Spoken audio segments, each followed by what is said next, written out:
Cannabis retailers in Kelowna are crying foul about the sky-high business license fees they're paying.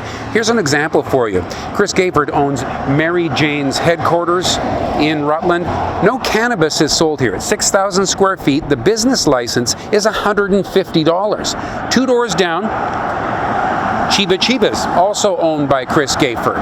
The business license fee for Chiba Chibas, a smaller piece of property, just under $10,000. $150,000, $10,000. So I think that there was a lot of cost to the city in coming up with the bylaws and the decisions that they've made as to where these stores are going to be, what the process is going to be.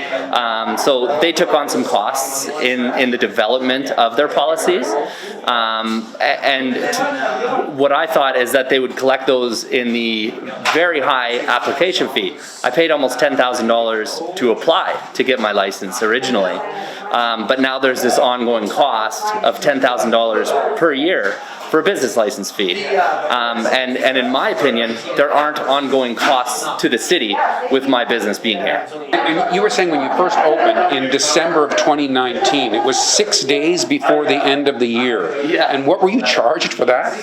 It was they cut me a deal and they did a quarter of a year, so almost $2,500 for about 6 days. I had in my marketing plan, I wanted to open before Christmas.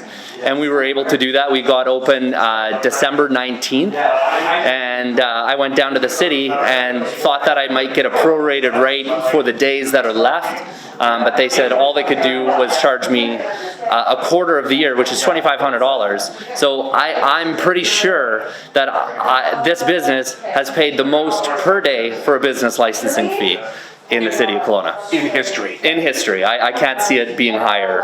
Does the whole thing strike you as punitive, or they?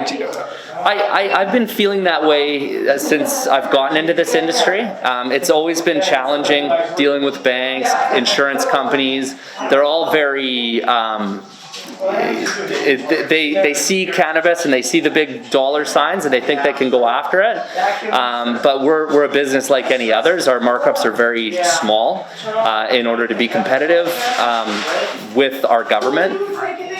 We have to have smaller margins, so we work on volume, and when you have to pay out $10,000 for a business license fee, it hurts the bottom line. It's almost as though it's legal now, but it's as though some of the sort of established agencies that you deal with, the city included, are still treating you like it's kind of not.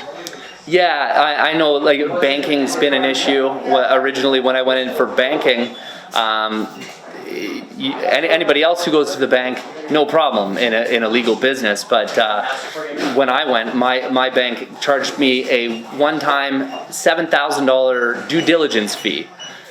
Just to check in on making sure that we were legit, even though we'd gone through that same due diligence with the province and gotten our licenses. It's kind of like what you're paying isn't a business license fee, it's a stigma fee. Pretty much, yeah. I feel that way. I feel the costs associated with onboarding this new industry in the city would have been collected with the 40 applicants, the $400,000 that they collected. And so to be continually charged and that used as an excuse, I think they can't use that excuse forever. Thanks for your time. No problem. Thank you for the interview.